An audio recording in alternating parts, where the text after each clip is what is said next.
Guys, magandang umaga po sa inyo lahat. Nandito po tayo ngayon sa aking tatrabuhan dito po sa kakampuhan. At ngayon guys, kumain ako kasi para mamaya trabaho naman ako. Ito po yung ulam ko guys. Ito yung pong ulam ko with gata. Binili ko lang doon kanina sa may mga ulaman. At ito po kasi guys, marami po akong bibilangin ng mga patda. Ito po guys, yung bibilangin ko, marami po.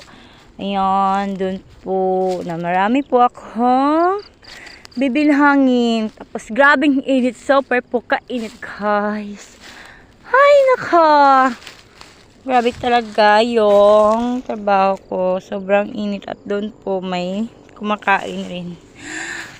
Kaya, dito pahinga muna ako at kakain at trabaho.